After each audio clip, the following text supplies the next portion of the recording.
Hey everyone, thanks for checking out another podcast.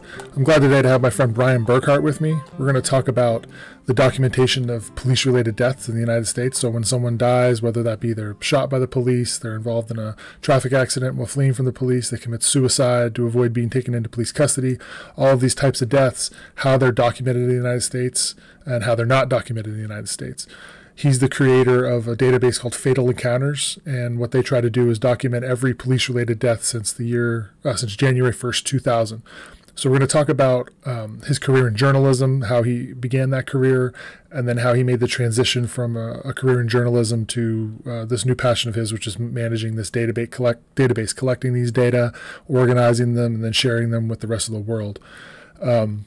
We're going to talk about the current state of the project, what's needed to move forward into the future, and get to know him a little bit more, which is really fascinating. He's a great storyteller and has an interesting life. He's lived a very interesting life.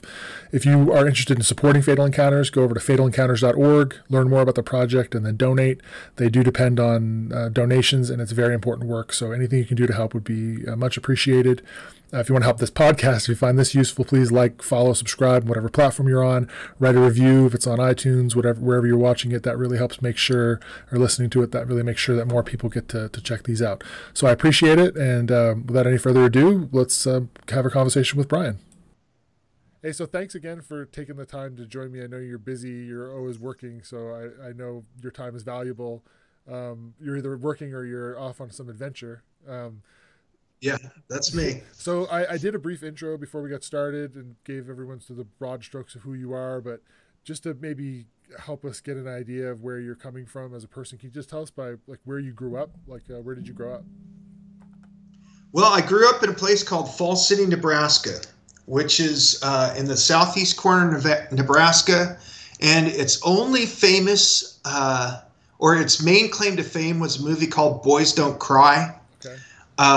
Which was about this transgender man who was killed. And he was killed by a pair of my childhood playmates. Oh, wow. Yeah, so I knew everybody who was represented in that movie. And yeah, that's pretty much my hometown. What year was this? What year did that happen? Guess would be fine too. I think the murder happened in probably 93.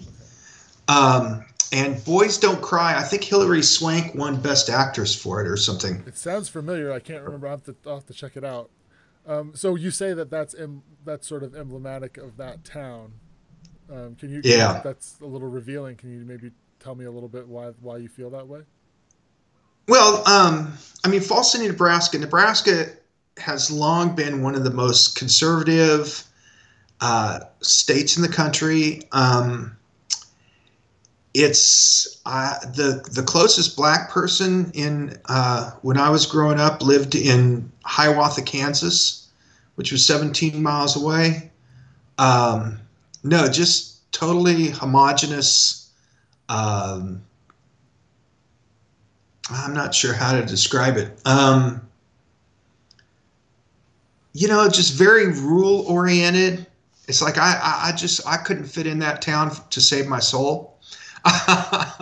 So yeah, no, they didn't tolerate dissenters too much in that town. Were you a dissenter when you were growing up? If you don't mind me asking. Oh yeah, I totally had a problem with authority all the way through. And in fact, me becoming a journalist probably somebody should have encouraged me when I was a kid.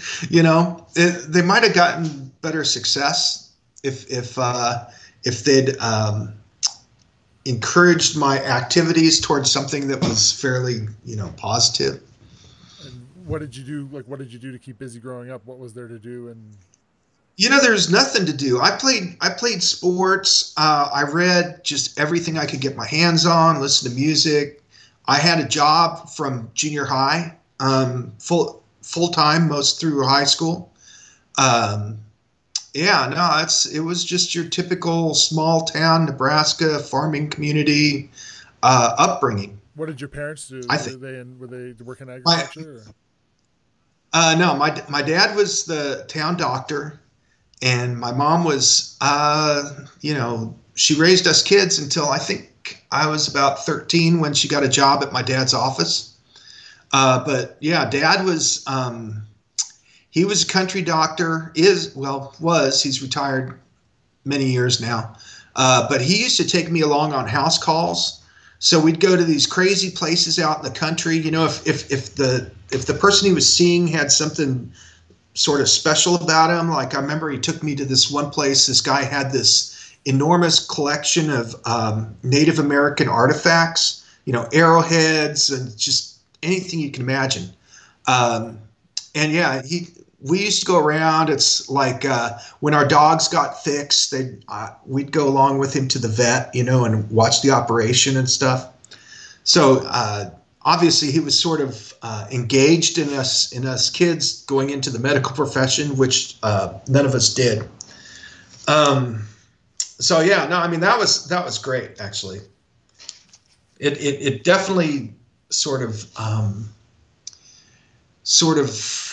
gave me my love of science and of numbers and of how things sort of fit together in ways that aren't necessarily, you know, narratives, words. So I was actually I was one of those people who was lucky, and I wasn't any better at English than I was at math. I was fairly good at both of them. But you definitely couldn't tell it by my grades, not until I got out of high school.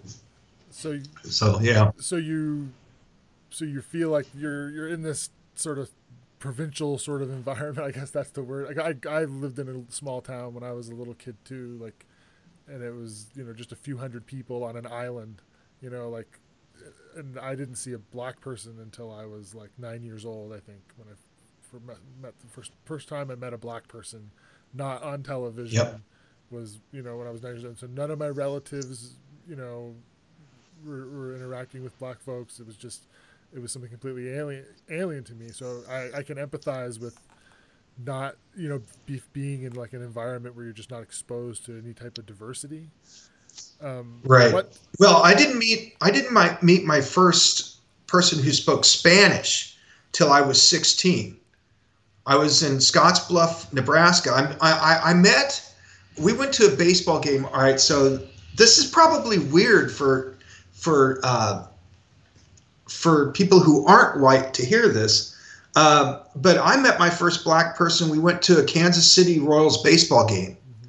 And there was a little kid, he was my age, and we played through the whole game, and his name was Byron, you know, which I thought was kind of, you know, weird or something, because, you know, I'm Brian. But yeah, that was my first experience with somebody of another color, and it was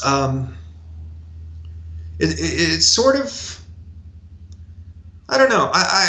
We just played the whole time. There was never any sort of racial stuff.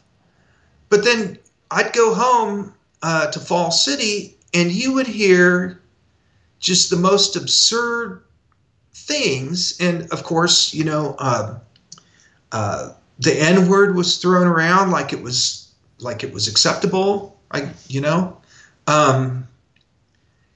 So it was almost like training, you know, social training almost, because I had nothing to compare it to.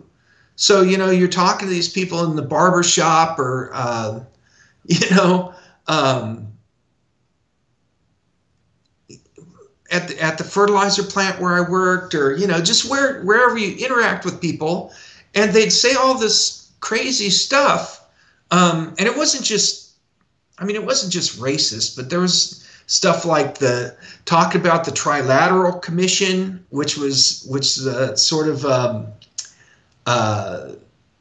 conspiracy thing. It's sort of like QAnon, actually. Sounds like pretty similar, actually. Yeah. Well, a lot of the same themes, you know, racist, anti-Semite, yeah, this hidden government that's doing things with our government. Yeah, it's all they're basically the same thing, right? Except there was no. I don't recall Donald Trump being in it, and or particularly pedophiles. Um, but I don't really know that much about QAnon, but now that I'm talking, it does sound like what I've heard about it. So yeah, the posse comitatus, those people were big in southeast Nebraska. There was a preacher who had a cult down near Rulo that killed several people that got kind of famous. And I don't remember the details of that. That was after I left. Yeah. No, that is me. That's where I came from. Well, I mean, that's what gives us what gives us our perspective on the world. So, like, growing up in a segregated community, as a white segregated community, it gives you an understanding of, like, if you keep your mind open to what living in, like, to if you think about it in a particular way, like, if you could just fall into the isolation, or you could also, like, look at it critically and say, look, I'm surrounded by whiteness. And then when you meet people and you explore the world, you realize segregation is impacting white people in a negative way as well. Like, well, and you look, I mean, we talk about our unconscious biases, and it's like, for however many years, 17 years, I had my head filled with shit from people I trusted, and maybe I didn't believe it. Maybe I didn't buy it at all. But it got put in there, So of course there's unconscious biases, So you're living in this town, and you're growing up in a house where there's an expectation, maybe you go into the medical field. What's the story on you becoming a journalist? How did that happen? You know what? I went to a Catholic college for a bit in in Atchison, Kansas, Benedictine College. And I didn't really know that I could write. I'd always read, but I didn't really know I could write. I was biochemistry, actually. I was a double major. And so this Sister Mary Faith was her name, and she basically told me that I was one of the best writers that she'd ever had as a student, and maybe I should focus on that a little bit. So I ended up moving to Nevada in 1984. So I only went to that school 3 semesters, I think. And again, I hadn't gotten over my trouble or my problems with authorities. So going to a Catholic college was just not a good choice for me. But they were placing 90% of their professional students. So, I mean, just great reputation for getting people into medical school. So I went to Nevada, and I was tending bar. I was a bartender in a casino in Reno for, I think I got 13 years in tending bar. Wow. Yeah, so the whole time I was going to the university, and I graduated, and I hadn't graduated yet. I was actually this buddy of mine. His name is Mike Norris. He would come to the bar I was working in, this casino, Eddie's Fabulous 50s, and he was the news editor or news reporter for the Reno Gazette-Journal. And I was studying. I was studying English writing, which was fiction, basically. And he's going, you should take some journalism classes. You like to write, blah blah. You're interested in these things. So I ended up, when it came time to graduate, or that last couple semesters, and we compared my English to my journalism, and I had one more journalism class than I had English class. So I ended up graduating with a journalism degree, but then I got a master's in English writing and a master's in journalism too. So whatever, So I don't use any of them now. So the story is basically you were working in a casino, a 50s themed casino, when you were approached by a hard-boiled reporter in Nevada who convinced you to become a reporter, basically. Exactly. That is the whole story. So then he started a newspaper called the Nevada Weekly, and this is 1993. Uh-huh. So I was still tending bar when he started that newspaper. So he asked me to come in and do the club's grid, because in 1993 nobody knew how to use a PC. So it's like those guys were on their first. We had those Apple IIs, I think they were, a little 9-inch screen or something. But none of the guys who started that paper knew how to do layout, and I had just a minimal amount of experience at the university, and so I ended up the guy who would call all the nightclubs, fill out the club's grid for what was happening, and they paid me $25 a week to do that. And then our designer quit because couldn't get along with the editor. Actually, we had like 3 designers quit because they couldn't get along with the editor. And finally, I got pushed into be in the design. Maybe some of the problem was with the editor. Yeah, it might have been. It might have been. That editor was Mike Norris, the guy who got me started. Just teasing. Yeah. So I could get along with him, and so they put me in design. So I ended up designing that newspaper for the rest of its life, which was probably a year and a half after that. And then I believe, so we got bought out by a Sacramento paper, and I believe there were only a couple of us that they kept. I was one of them.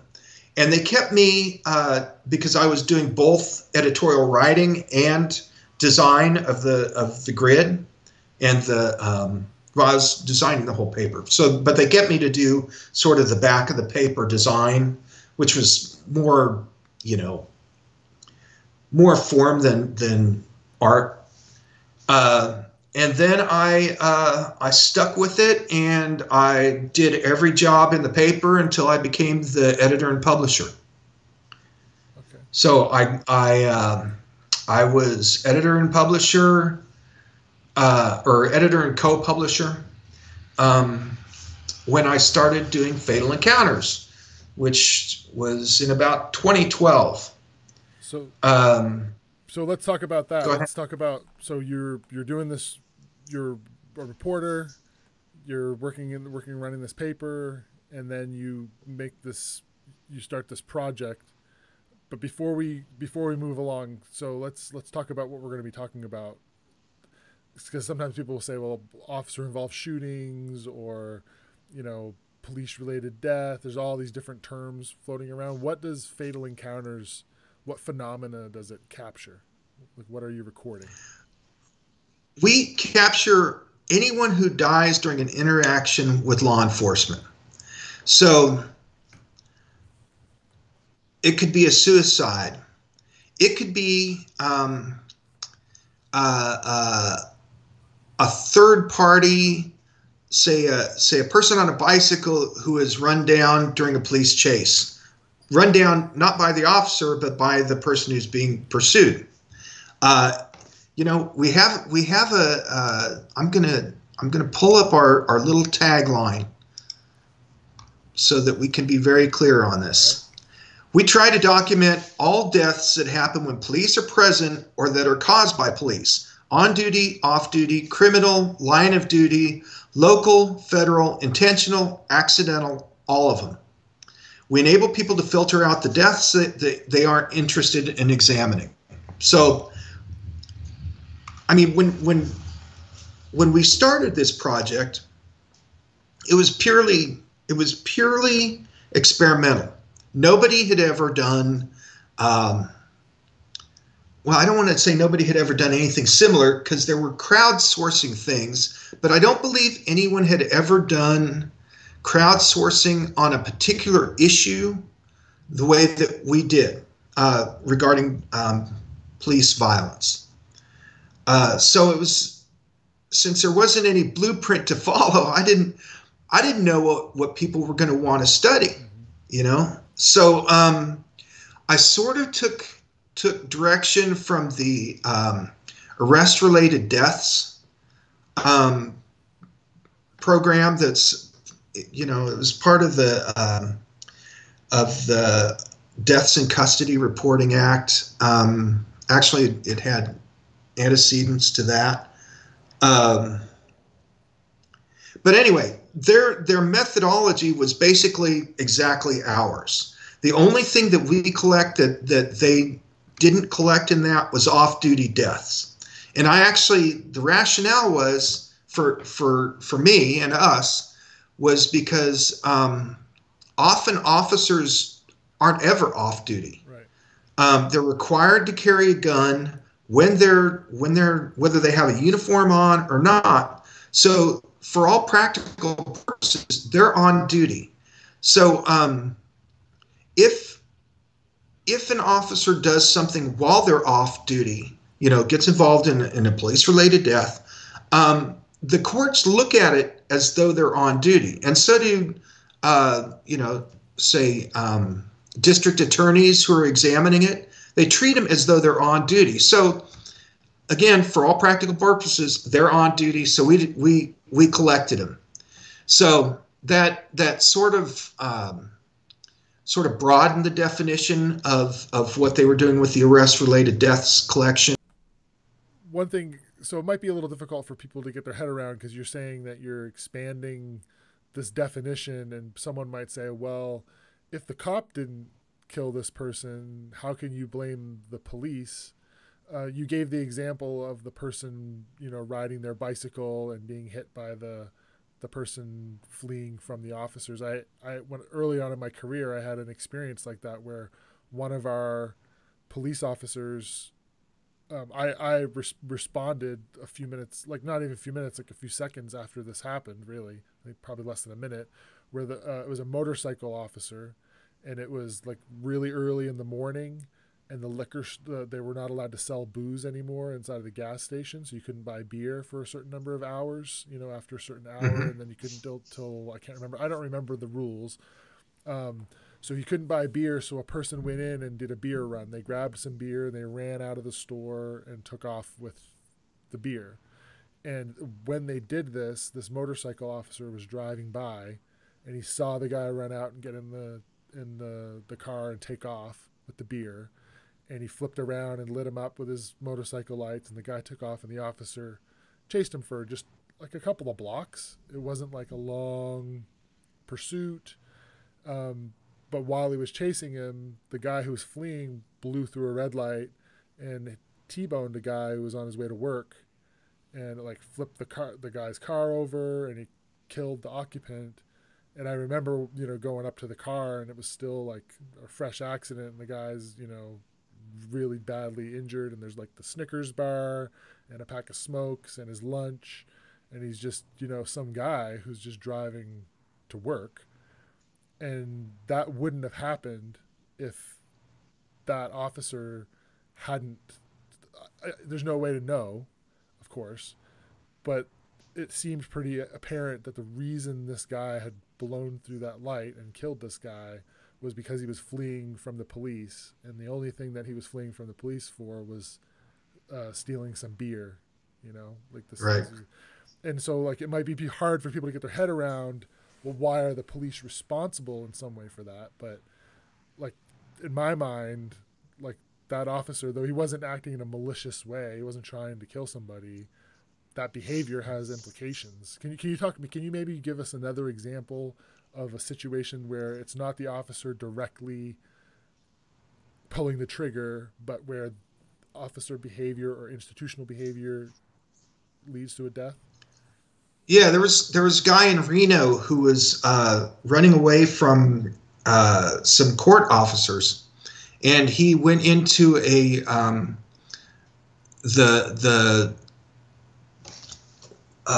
what do you call that thing? You know, where you take your garbage and you put it into this chute. The garbage chute. So he Yeah, chute. So he was trying to hide in the chute, but he went into the trash compactor, and since it had a laser that automatically crushed whatever went through, he was crushed. So I mean, you can't see. I don't ever blame the officer, really. I mean, that's kind of antithetical to what I think we're doing. We're just documenting. I mean, I don't really do analysis. It's like my analysis is a simple visualization that you can see on the website. There's only one, and it's got a bunch of different aspects to it. But I don't attempt to. That's just. I don't really blog about it. I only blog about this stuff when we're trying to raise money. I don't do analysis. It's like I made a decision very early on that I could either collect the data so other people could figure out how it's best analyzed, or it just couldn't happen. I mean, it would. I didn't have time to do both. I didn't have time to run an organization and attempt to analyze this stuff, so we never did. So people want to study what they want to study. So maybe people blame the officers, but that's not really what's going on, or that's not how I perceive it. I just see it as just documentarian. So anyway, there's all kinds of examples of, people who run from officers and fall off buildings, or, these chase deaths where it turns out the cop didn't even chase them. They saw them and they know that they were running from them, but they weren't chasing them. But we still we still document it. And so we're not the only ones. Fatal Encounters isn't the only organization that perceives chase deaths in this way. For example, the National Highway Transportation Safety Administration. I always mess that up, but I think that's right. That's pretty good. They use the exact same criteria for deaths. So the person can be a third party, can be on foot, not be the person chasing. And it is still classified a police chase death. So, it sort of seems like some of this stuff came from out of the blue, but mostly it had some sort of basis in how these types of deaths are studied. So you were looking and saying, well, how are other people measuring these things? And you tried to be as encompassing as you can, and with the thought that, well, if someone wants to filter down and focus just on shootings or just on stabbings, or they can do that. And yeah, we would have that information and make it available, and that's how we do it. We have a giant spreadsheet, 29,000 people who died during these fatal encounters, and people can, if they want to just look at deadly force, we have a column that's called intended use of force, so they could filter out accidental deaths, or the off-duty domestic violent type deaths, or filter out the vehicles, because some people think these pursuit deaths are irrelevant. But the fact is, while 60% of the deaths are caused by gunshots, I mean, that's 40% are not.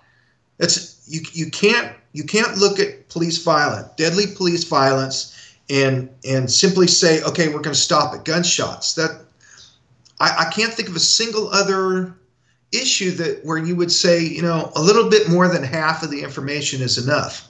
But because this is the way it looks in the movies, this is the way that the news media portrays it. And since some of the news media have bought into that fiction, they spend a lot of time misinforming the American public about what what police violence looks like. Right, and it's not always like George Floyd wasn't with gunshots.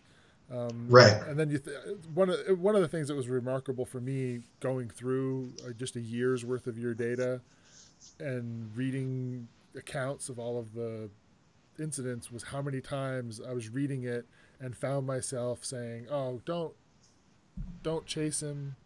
Like this is not a good time to like a good restrictive police policies would prohibit you from chasing this person.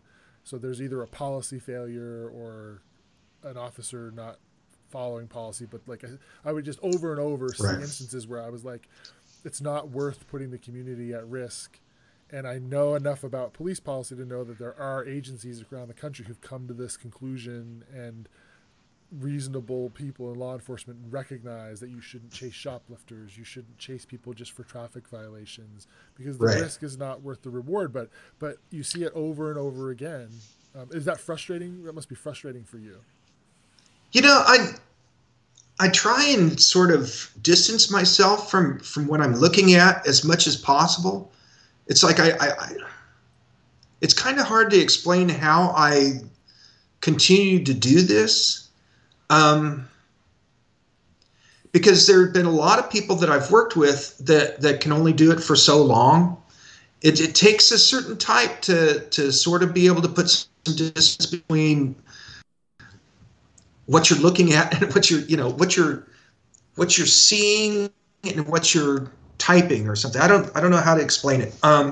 It just was sort of lucky that I ended up being the one who started this project. And I want to talk a little bit about the scale of it, but before we get to the scale of the endeavor, because it's pretty remarkable what you've managed to bring into existence. This is a weird thing. Like it's like when you meet someone who runs a mortuary, you always want to be like, so what made you decide to get into this line of work? Because it's I think for most people this would be really depressing, difficult work to go through incident after incident of people having the worst day of their life and repeating, being exposed to it over and over again. That you think, well, there must be some circumstances, some thought, something that occurred to them, something that motivates you. For you, what's the story? So how do you explain your interest in and willingness to do this? All right. Well, easy question. Yeah. Well, I mean, its basis was a Friday night. I was driving home from work. I was the editor of the newspaper, and I saw this scene of chaos. More police cars than I'd ever seen anywhere off the police parking lot. And I just knew that somebody had either killed a cop or been killed by a cop. Just from the nature of way, the cars were parked haphazard, and this neighborhood was kind of cordoned off. And it just sparked a curiosity.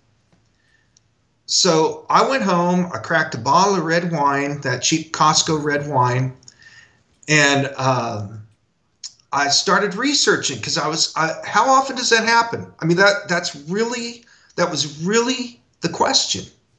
So how often does the government kill somebody? And that's sort of how I framed it in my head. So I discovered pretty quickly that there weren't any real, I don't want to say nobody knew, but I discovered pretty quickly that people had only the vaguest idea.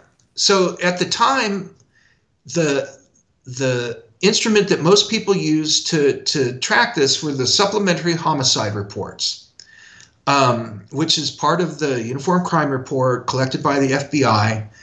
And now I'm going to truncate like 6 months worth of work into just a couple sentences. But basically, I got the document that was 1998 through 2012 of the supplementary homicide reports. And because I have a bias against Florida, we all have a bias against Florida. I don't know where that came from, though. But anyway, it seems like crazy stuff happens in Florida all the time. So I knew that if I went to Florida, the numbers were just going to be insane. But it turned out that Florida was the one state that had never participated in the supplementary homicide report. So according to the FBI, no law enforcement officer had ever killed anyone in the state of Florida. And it was like a light bulb went off, because in my research, I could see every year, they'd say at the beginning of the year, they'd say, when they release the new SHR, they'd say, okay, 2 years ago, they killed 385 people, or law enforcement killed 385 people in the United States. And every year that number would be repeated as though it were true. But when I actually saw what the numbers were, and that they didn't include like the state of Florida, it was like a light bulb went off, and I realized that. I realized that we were being lied to. Maybe not lied to, but misled. So these reporters in national media would parrot those numbers as though they were true, and people would believe them as though they were true. And the FBI would never say, oh, that's not really true because, we only collect 40% of the deaths. So I was offended. You're a little pissed off by it. I was offended on a lot of levels. I grew up in Falls City, Nebraska, where you're taught if the government says it, it's the truth. I mean, that's part of that whole conservative upbringing. But as a journalist, as you know, by that time I was 20 years into, or maybe not 20 years. About 20 years into it. I sort of believe journalists too. So these two groups that I was taught to believe from the time I was, a child, that I could believe, turned out both to be lying to me about one of the most sort of, what's the word I'm looking for? Important things about how our government interacts with people. The media is supposed to keep an eye on the government. The government is supposed to be benevolent and not kill people, and then say it didn't, or, kill people unnecessarily, or, pick your thing. Man, I feel like as I look in this camera, I look sort of crazy because my eyes keep rolling. Sorry. You look fine to me. Anyway,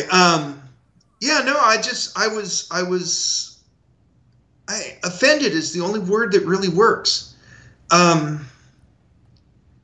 So I decided at that time that I would figure out how many people were killed by police in a year, was basically what I was thinking. And really what I was thinking was I was going to put a name on all that anonymized data in SHR, which proved to be impossible because for various reasons. But in the meantime, I was collecting data. I was collecting it on sort of a day-by-day basis and doing monthly updates. But I also had this spreadsheet that volunteers would work with. So it was open for anyone to edit, and I never had a problem until Ferguson happened. So when Ferguson happened, I developed a little notoriety because I was the only person in the world with a year's worth of data about people get killed by police or people who die during interactions with police. So I did a story for Gawker, and it was Gawker, which at the time was one of the most popular websites. It was one of the top 100 stories they ever produced. So at that time, there were 100,000 people trying to work on that Google spreadsheet. Literally, wow. No exaggeration. And so at least a couple of them were trolls. Oh, no. So they would pull a single cell out, or 100 cells, you couldn't tell, that would maybe put the city in the wrong state, or, they would just destroy the spreadsheet with the snap of a finger. Did you ever get any indication what would motivate somebody to do, like, because you're trying to create a database of people that are being killed by the state. Was there ever any indication what would motivate someone to do that? Or No, I think people are just, they can be Just takes people. a handful, I guess. Yeah. It only would have taken one to destroy the work of all those people. I mean, seriously. Uh, so anyway, I mean, that day, the day that story came out, I had to change our methodology a little bit. So instead of having the spreadsheet that they could work on, I made a Google form by which they could look at the spreadsheet and fill out the information. And it was fine. But I mean, we lost. I just can't tell you how much work we lost in that first basically 12 hours. But it was epic. It was, it was this epic battle against the trolls, trying to every time I'd see something bad had happened, I would have to revert to the last saved version of the spreadsheet before they messed something up. It was crazy. It was terrible. crazy. That's really disappointing. I hadn't heard that story. That's terrible. Well, literally, if we'd been able to keep that going, we could have done the whole Fatal Encounters project in a matter of days instead of a matter of years. But there was nothing to be done. It had never been done. So how would I know that there would be, bad actors, so to speak? So you're saying but on the other hand, you could have accomplished the work at an exponential rate because of all this attention if only but a handful of bad actors hadn't interfered and ruined it for everybody. If I had known just 24 hours in advance that a single person would be doing that, I mean, I've been thinking about that Google form for a long time. And I guess if I weren't so naive, I would have done it that way. But I don't think that's your fault. I think that's just a terrible story that just took a little piece of my faith in humanity away. Yeah, it was awful, and it was so amazing. I mean, it was so gratifying to see. At the top of the Google sheet, it's got those little icons of people are on it, and you'd see, the 5 little animals and then plus 100 or whatever the limits of the sheet were at that time, and it would be full up just constantly. It was amazing. Right. I'm sorry that it's amazing, and it's like one of those Greek tragedies, I guess. It was epic. That's sense. What makes it epic. So you're talking about a huge project. Can you just give us an idea of and I know this is out there, but just to give the listener an idea of how so you're going from the year 2000 all the way up to today. Can you talk about how many cases is that across a year? How many total, and how long? How many human hours would you estimate have been spent in creating this? Okay, well, I did that math for somebody recently. I might be able to find it real quick. Right now, we're at 28,828 incidents. So I'm going to go look for that Twitter response, because I don't even think of it that way, because how do you think of it? Tell me how you think of it in terms of, if you had to quantify it for people, tell me how many, what is this? It's a part-time job. I work doing the daily collection, only takes me a couple hours every day, but I do so many other projects, and I work for USC on related research, and I don't know. It's just really hard to put into numbers. Basically, it's become part of your life. Was that fair to say? Part of your everyday life? Yeah, it is. It's sort of my job. I mean, I'm only going to do it until somebody else does it better. And I think we're on the verge of that. I feel like AI might be able to do that I keep saying next year, but I think we're there now. I think that if some large organization chose to take this on, that I could be made obsolete in a matter of days. What type of an organization are you talking about? Like, could you give me some examples of like what type of an organization could do this? Google, Microsoft, somebody who works with AI, IBM, any of those large organizations that that do cloud AI. So you think that if a Google said tomorrow, we want to take this on as a project and we want to document every person who dies, every police-related death in the United States, that they could set up a system, and it could do a superior job of capturing these data and do a more thorough job? Yes, I think they could do it quicker with less human interaction. So there are things that we aren't capturing that I used to believe couldn't be captured, but I've sort of like non-fatal gunshots. I think in the last few years, the number of times that's reported compared to the few years before, it's exponential. It's being reported a lot more, so we could probably get pretty close to 70 or 80%. It would be a lot. And I'm sorry, I'm not finding my. Don't worry about it. I'm sorry. don't worry about it. It was just me wanting to quantify something, and I think what you just described does a better job of giving us an idea what this means. We're talking about like something that the federal government should be doing, something that a large institution should be doing, but because of this lack of this doesn't exist, you've basically filled the gap and created this space and this organization to carry out this what should be a basic responsibility of the state, right? Right. I found it. Okay. So the spreadsheet has 2,658,328 words in it. The New American Standard Bible only has 782,815 words. So what is that? That's roughly 4 times the size of the Bible.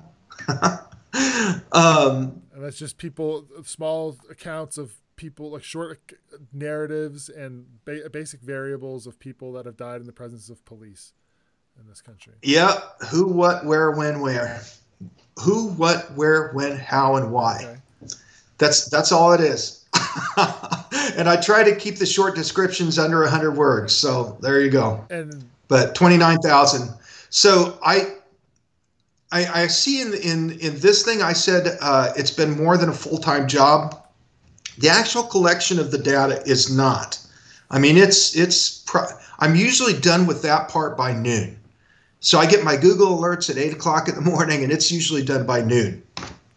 But then there's all these other things that I have to do, that are related but aren't necessarily it. Like I'm in the middle of website redesign and design of a new website and some groups I work with. It just, it takes full-time job worth of time. Have you, given what's been happening in this, I've seen you in other interviews where you've talked about this as being sort of episodic, where you get attention and then things cool down a little bit and you get more attention, like if there's an incident. And recently with the George Floyd murder, you have received some more attention. Has there been, because it sounds like the help of one of these tech firms could be, and they have like all the money, it seems like something that they could step up and give you assistance with. Have there been any moves from them to help you? Yeah, there are, but I can't really talk about it right now. But yeah, I'm definitely talking with somebody who's got an idea, and it sounds amazing. So we don't need to go raise hell on your behalf to convince. No, don't raise any. Okay. No, and now it's almost easy isn't the right word. The actual research, looking up finding the names, the addresses, doing the geolocation, that stuff. It's easy. it's just tedious now, you know? So, I mean, taking it up to whatever the next level might be, is really sort of the thing pulling me forward right now, because the rest I could do with my eyes tied behind my back. So you've got the process now. It's just about streamlining it and making it more efficient, and that's where the technology can. One thing I heard you talk about was expanding this to, because a lot of times when police officers discharge a firearm, it doesn't kill somebody. It wounds them or they miss, but a decision was made by the state to deploy lethal force against a civilian. That's a pretty remarkable event, and it makes sense that we would record all of those instances. And you were talking about how those are becoming more they're more likely to be reported nowadays than in the past. Now, what I'm assuming that's because there are just more outlets. There's more attention being paid to this topic. The internet, the internet's what. A is, how would you explain the change, and then B is can you talk about the reliability of the data from like 2001, 2002 compared to like 2017, 2018 data in the database? Yeah, well, okay, so you have to sort of think back to what things were like in 2000. I mean, there was an internet, but it was not what it is now. A lot of newspapers weren't on it. Those that were primarily using local servers. So really, I mean, even the newspaper I worked for would purge older stuff, and on even larger ones, that there was just things would have a sell by date sort of. So that data would just go away. They'd keep whatever their servers could hold, and then what was older than that just went away. So a lot of the data, when we were searching in 2013 for 2000, had already gone. So I don't know what's missing. There's no way of knowing. But nowadays, particularly after 2007, when cloud computing started, or I guess 2006 maybe. So large organizations were able to keep all their stories, all their data, all their videos, all their photographs, all their documents, everything. So I don't know. You just can't know if the increase is because of increased police violence, which of course you would predict, considering the fact that we got into two wars after, January 1, 2000. So those veterans are coming home sort of with muscle memory about where to shoot somebody if they want to kill them, but they're also getting things like militarized weapons. There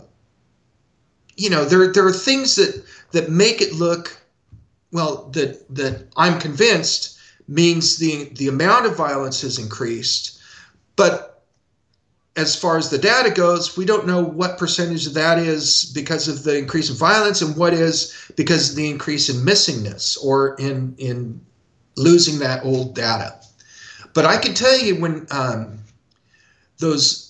we have a link to every story or every incident that we have in the records. So those links and those organizations, those drop off at the drop of a hat. I mean, it's amazing how short-lived those things are. So the links go rotten, but sometimes you can look at the link and then go to the Internet Archive, the Wayback Machine, and find the story, and then you just print it out and link to that. But we don't know the answer to how much is lacking from the early days. There's no way to know. And it just highlights the need for the database, just because you basically are saying that because of these things that are happening in the world, you would expect there to be an increase in police violence because of these wars and other things taking place. But the fact that we don't have a database we can't know that if that's happening, or to what type of Well, influence it's having. yeah, well, moving forward, that's true. I mean, prior to say 2010, I think that's where the missingness has more of an effect. Doing it in real time, I don't think we're losing anything. If we are, it's because police agencies don't tell the media if they killed somebody, and that happens sometimes. I think it was Tucson. I saw this quote that said, "Well, we haven't had a policy to release that data," which is the same as saying we have a policy not to. And I was actually a little shocked to see that. But there's some of that. I can't imagine that we're missing, 2%. I mean, it's a very small number, but there's got to be some out there that were never reported. There has to be. I would think earlier on there would be a lot that got missed, but nowadays with just the internet, every jurisdiction has several people that are going to be recording what's happening, and I'm sure some will slip through the cracks, but I can't imagine it's very many. So I think I like the crowdsourcing idea. I think is a great way to go about it, to be honest. Well, yeah, but we don't really do crowdsourcing anymore. That turned out to just, so we sort of had three methods of data collection. We started out, the project was going to be public records requests, crowdsourced public records requests. And we had a little bit of success with that. I think we made 2,500 public records requests. But, it's expensive and it's slow. And to get at 18,000 jurisdictions, it was just, it was an experiment. The whole thing has been an experiment. So we tried that, and we had the crowdsourcing, and the crowdsourcing worked for a couple months after the Michael Brown incident. But once we got some notoriety, the most effective way of doing it was to pay researchers to do the sort of historic stuff. So we were paying people $3.50 a record, and then they would put that up on a separate spreadsheet, and then I would fact check it, which not really fact check it, but just verify it against the media reports to make sure that what we put on the spreadsheet was what it actually said. Just because people make errors, just coding errors. So, and then now, unless we're working on a specific, like right now, a couple months ago, we had a crowdfunding campaign because we wanted to collect data on, we call it threat assessment. So we're collecting 4 additional columns, and hopefully we'll have at least 5 years worth of data by the end of this year. So was the person armed or unarmed? What was the alleged weapon? Was there physical movement? Like you see in these stories, they reached to their belt, or they extended their arm, or, they brandished a weapon, or all these weird little, very specific things that appear in news stories. And were they fleeing or not fleeing? For obvious reasons. So we expect to have those 5 years worth of those by the end of this year, and then we'll continue doing it. So anyway, it's just easiest to have a couple people who work on it at a time. There's just no reason to do the crowdsourcing because the crowd isn't trained, right. So it's not crowdsourcing. It's more like scouring the internet for these accounts, and then having. Okay, so my thing is so I do the basic daily updates. So I think I had 26 Google alerts at 8 o'clock this morning. So I've got like 50 that go to multiple email accounts because sometimes Google alerts don't work.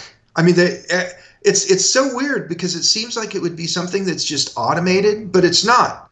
So so sometimes they'll work on one account, not the other. But when they're forwarded to my account, if they come from multiple accounts, it just looks like one. That probably doesn't explain it very well. But so anyway, I have multiple things that are just obvious phrases that appear in stories regarding people who get killed by police, like officer involved shooting, or taser died, or stun gun died, or suspect drowned, or police chase, deputy chase, trooper chase, or trooper chase or pursuit, just anything you can imagine. Duty weapon, duty weapon killed, or administrative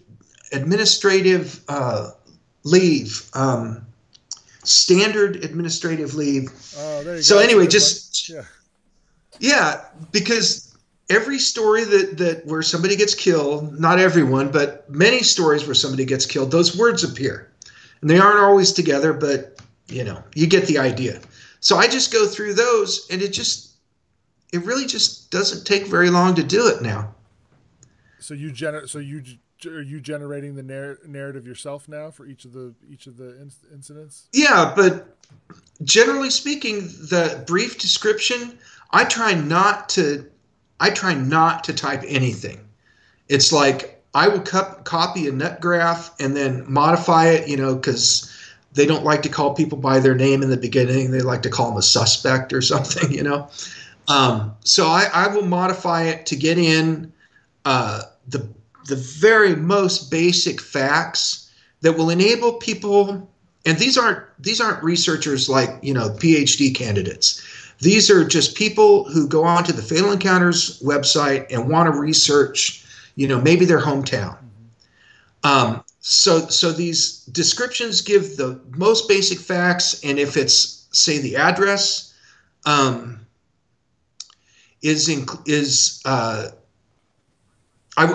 wouldn't include the address in the short description, for example, because it's already in the rest of the document.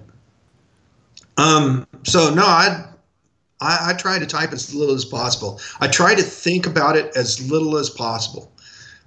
I know that sounds weird, but that's sort of how I keep doing it, I think. No, it makes sense. Well, I don't think you could go through, almost like 1,800 or so cases a year and write little narratives about people dying and not go a little crazy unless you detach yourself from the work a little bit.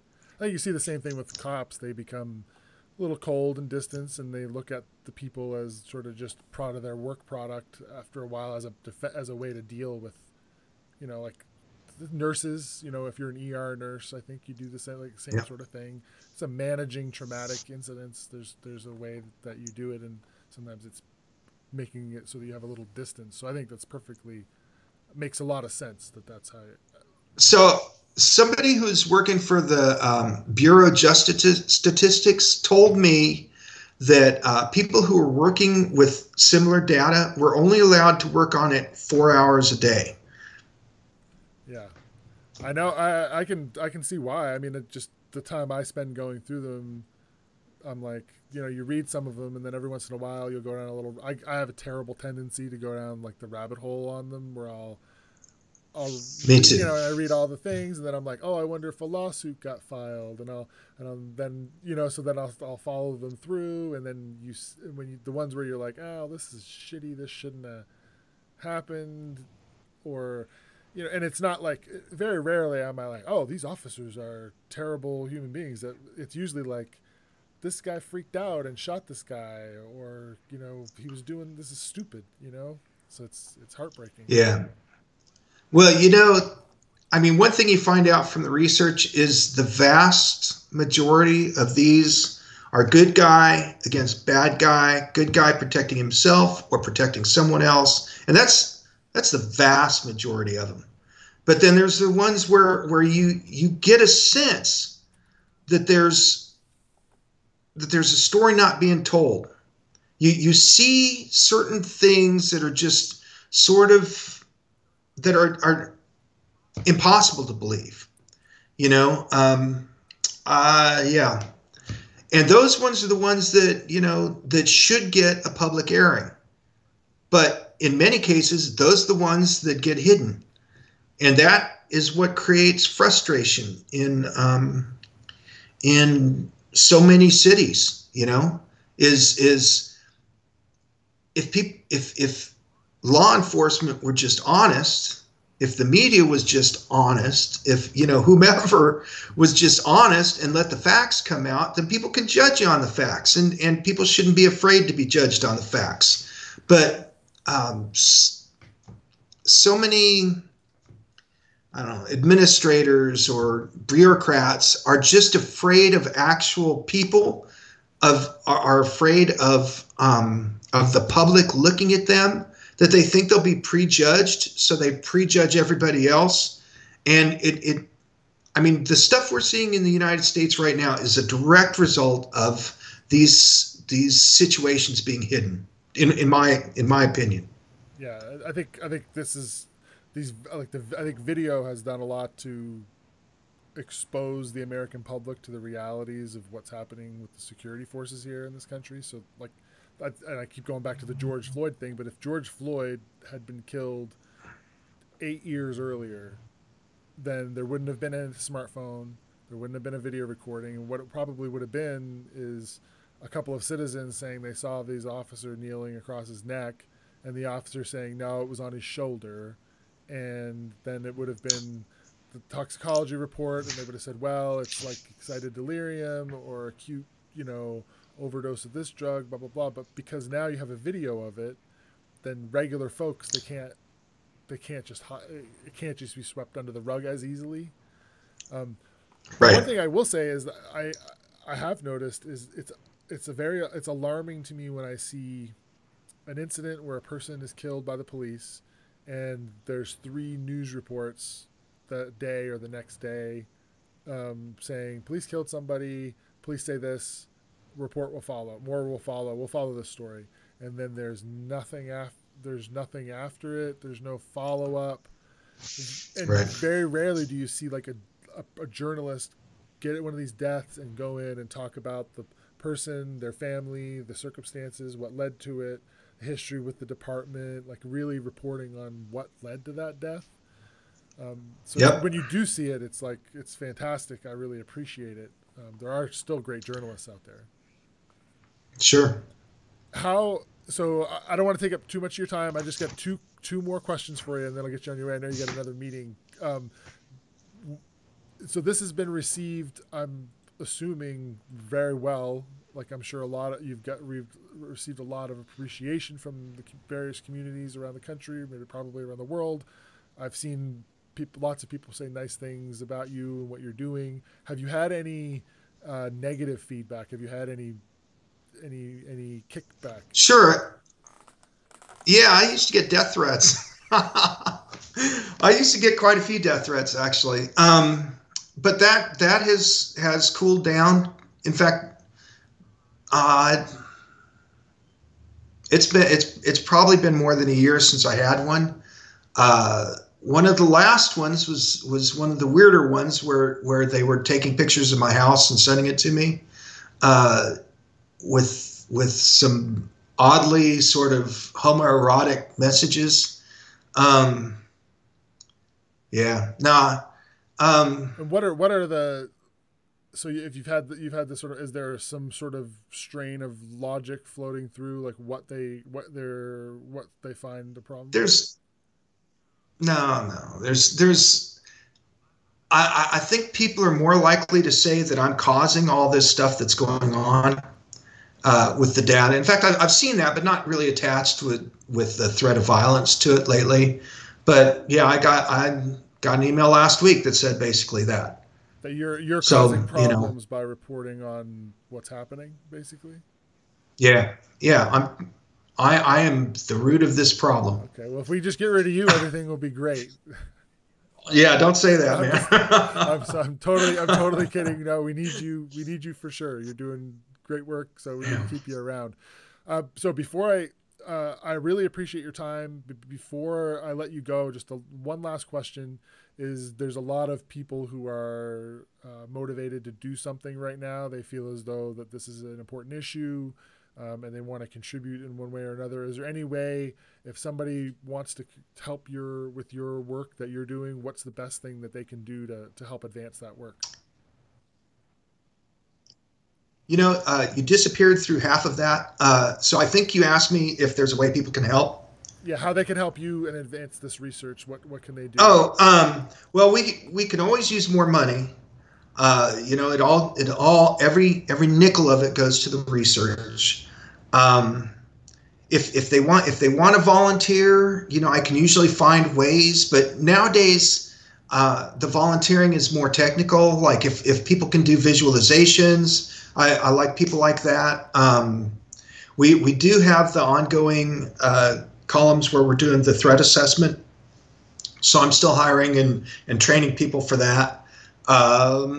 Yeah, you know, just contact me through the website and we'll think of something. Okay, so if you don't have mapping is also very popular. So mapping. If you get some of those like special skills, reach out, and if you can't afford a few bucks, then reach out and you can find a way to help out using your absolutely name. But if you can and you can skip that Starbucks on the way to the office and send $5, all that money is going to go to help collecting data on and then those data are going to be used to do research, and that research is then used to draft policy and restrict use of force and could save lives. We hope, you know. I mean, that was the idea. It's not just I don't believe it's just the people being killed by police that this helps. I think it helps. I think it helps the police. I believe a lot of what happens now in these interactions is because of fear. So because of everything that's happening in the country and in the media and on TV, you know, makes officers more suspicious of the people around them, and it makes people more suspicious of officers, and people are more likely to act in ways that are, you know, panic-based. People are more likely to run, I think, because they're afraid. So, you know, that fight or flee mechanism in us is below the level of consciousness. Right. So people don't know why they're running. They're running because their hormones said, run. So yeah, I think if people understood what was going on a little better, there would probably be fewer deaths just on that level. Just on that level. I'm not talking, you know, people shooting at cops or cops shooting at people. I just mean better interpersonal relationships. So I want to thank you again for your time. Do you have any final words for the audience? Any last words? Any last words? So just no. Leave it this way. We're heading into this. It feels like this is a decisive moment, like right now, like with this election and the crisis in these cities. Is there anything that you think that we should be doing? Is there any sort of like thing that stands out to you want to leave, like any parting thoughts? Yeah, I would like to say that police are killing people at unprecedented levels this year. I mean, it's going to be at least 15% above our highest level, which was 2 years ago. So I don't know. I think eventually we're going to have to move from questions of protest to questions of policy. That's a great way to leave it. Thank you again, and look forward to our. I wish my voice hadn't cracked on that. No, I think it was perfectly delivered. Thank you so much. Okay, good.